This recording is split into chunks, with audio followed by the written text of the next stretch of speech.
माँ और बेटे की कहानी, मोटिवेशनल कहानी। चलो ना माँ, और कितनी देर लगाओगी?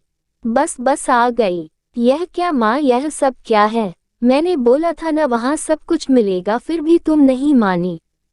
अरे बेटा, इसे ढोना थोड़ी है, गाड़ी जब साथ जा रही है तो यह भी साथ ही चला जाएगा है।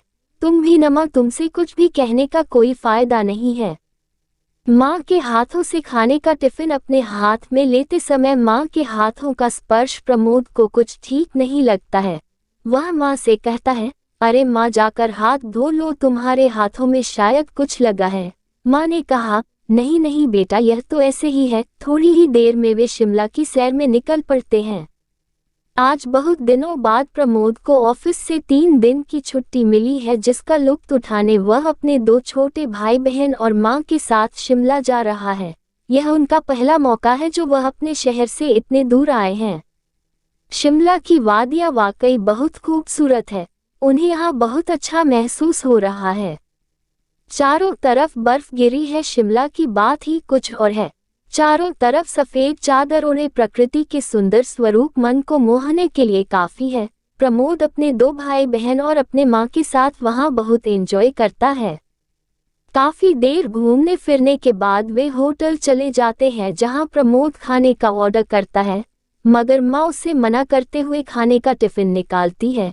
तब प्रमोद कहता है, माँ, मैंने तुमसे कहा था कि सब कुछ वहाँ मिलेगा, मगर फिर भी तुम जिद करके सारा सामान यहाँ ले आई। अब बताओ, यह सब धोखे यहाँ तक लाने से क्या फायदा हुआ, जब यहाँ सब उपलब्ध है, वो भी ताज़ा। तब माँ हंसन कर कहती है, अरे बेटा, माँ के हाथ का बस कुछ दिन और खा ले। मेरी उम्र दिन व दिन ढलती जा रही है, न जाने कब ऊपर वाला मुझे बुला ले।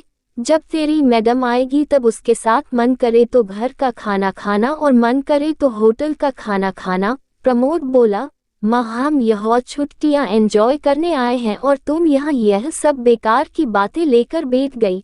क्या यह सब बातें करना यहाँ जरूरी है?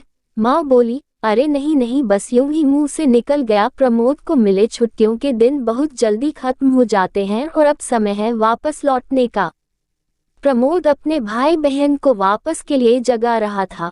प्रमोद के जगाने पर सबकी नींद टूट जाती है और होटल से घर जाने की तैयारी शुरू हो जाती है कि तभी पता चलता है कि रात को काफी बर्फबारी हुई है, जिसके कारण यहाँ से जाने के सारे रास्ते बंद हो गए हैं।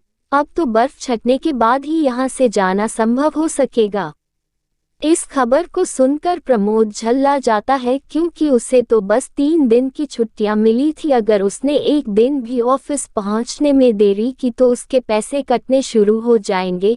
माँ उसे समझाती है, बेटा, यह सब कुछ हमारे हाथ में नहीं है, यह सब प्रकृति की माया है, इसमें नाराज होने से कोई फायदा नहीं। थोड़ा इंतजार कर लो। धीरे धीरे लगभग 1 हफ्ता बीत जाता है, लेकिन बर्फबारी लगातार जारी है। इस बर्फबारी के बीच चल रही ठंडी ठंडी हवाएं कभी प्रमोद को गुदगुदा रही थी, अब मानो वह उसे चिढ़ा रही है। वह यहाँ से निकलने के लिए बेचैन है, परंतु चाहकर भी वह कुछ नहीं कर पा रहा। एक तरफ उसके भाई बहन बाहर के मौसम का मजा ले रहे हैं, खूब मस्ती कर रहे हैं, वहीं पर प्रमोद होटल के कमरे से बार बार बाहर झांक रहा है। एक दिन प्रमोद का छोटा भाई, जो यहाँ अपने भाई को कई दिनों से परेशान देख रहा था, प्रमोद के पास आता है और कहता है, भैया, एक बात कहूँ?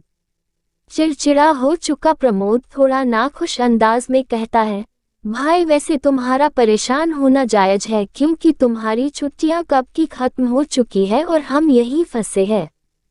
तुम ऑफिस भी नहीं जा पा रहे हो, वहां जाकर तुम्हें सीनियर से डांट भी खानी पड़े और तुम्हारे पैसे भी कटेंगे। मगर क्या तुमने इस समस्या के दूसरे पहलू को समझने की कोशिश की है? प्रमोद कहता है, तुम क्या कहना चाहते हो, सीधे सीधे कहो। उसका छोटा भाई बोला, यही कि प्रकृति ने आपके सामने जो परेशानियां खड़ी की है, उसका निश्चित रूप से एक अच्छा मकसद भी है।